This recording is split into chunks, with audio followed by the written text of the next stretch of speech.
So there's just a couple things that you're going to want to make just so that they're fresh and delicious. You can actually buy marinated bocconcini, but I'm marinating my own. I have 1 pound of bocconcini, which are these little tiny mozzarella balls. To that, add some chopped parsley.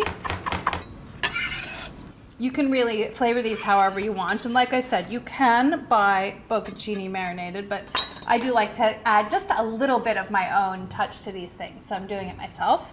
Some hot pepper flakes and some olive oil, about 1.5 tablespoons of olive oil with some salt and pepper. That's it. If you want to add more flavor, go ahead. Add some fresh or dried oregano or marjoram or thyme, maybe a sprig of rosemary. I mean, you can really go crazy if you want to. But this is very nice and simple. It's a great way to just add your own touch to something like this where pretty much everything is store-bought. Also some roasted red peppers. You can buy them in a jar. You can roast your own and peel them and marinate them with just a little bit of sliced garlic. I like to slice the garlic not too far ahead of time because I find that it can get a little bit stale. So slice up your garlic right before your party and add to your roasted red peppers. Cube up some cheese. This is a Pecorino Romano. You can choose whatever cheeses you like. I like to do a combination of mild, like the mozzarella cheese, and something a little sharper, like this Pecorino Romano, or another Pecorino. Sometimes you can find sort of less aged Pecorinos, which is the sheep's cheese. I also have some provolone, which can be either aged or a little bit more mild. That's to your taste. And you want to cut those into cubes. I'm cutting the Pecorino into smaller cubes than the provolone because it's a much stronger flavored cheese and you may not want to get quite as much all at once, so maybe 1/2-inch cubes for the Pecorino.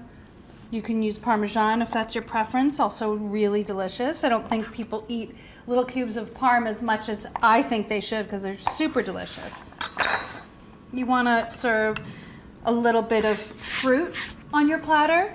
I have some fresh figs here that I'm going to cut in half, but dried fruit is really nice here as well. Like dried apricots are lovely on an antipasto platter. Anything that goes really nicely with a sweet and savory application like this.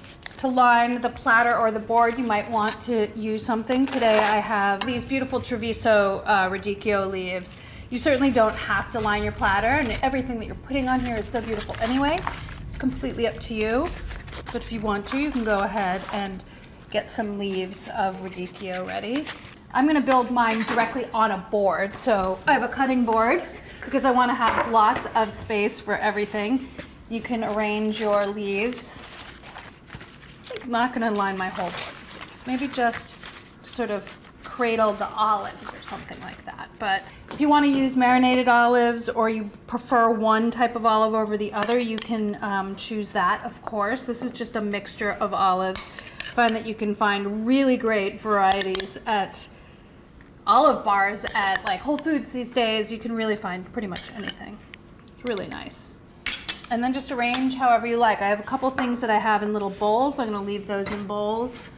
You don't have to put everything out all at once. This recipe for this platter calls for a nice amount of everything, but it's nice if you want to put out some and then refresh the bowls as they disappear. Everything will always look, you know, very, very generous and not looking tired.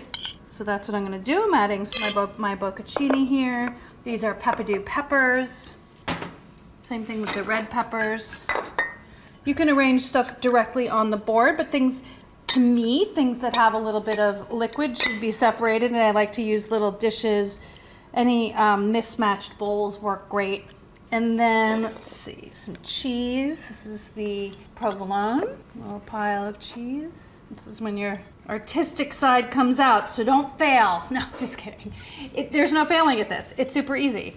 So you can choose a variety of cured meat, some soppressata, some salami, some prosciutto. It's nice to give people an option of something that's like a little sweeter, a little spicier. The soppressata is a little bit spicy. Genoa salami. Some people roll these into little cornets. I thought that was a little fussy. But if that's your thing, you should do it. Some prosciutto. If you have a good deli nearby, I would suggest going to your deli and having them slice all of the meats fresh, but you can also get really, really good quality meats these days just packaged in the store. This is also a soppressata. It's more like a slightly sweeter soppressata. It's a little bit more tender, less dried out than the darker red one, so you can do a combination, but really the options are endless these days. You cannot believe the variety of cured meats and cheeses and all kinds of stuff that's out there and available. I just love this way to eat because cured meats are some of my favorite foods, and plus you get to sort of have endless varieties of combinations because there's so many different things all together out. Very, very beautiful, I think. Nestle the figs in amongst everything. They're both beautiful and delicious. They really add a nice touch. If you want to serve these with crackers or bread, like crostini is really nice, little crunchy bread. You can also serve it with breadsticks, which is how I'm serving mine. This looks really, really great.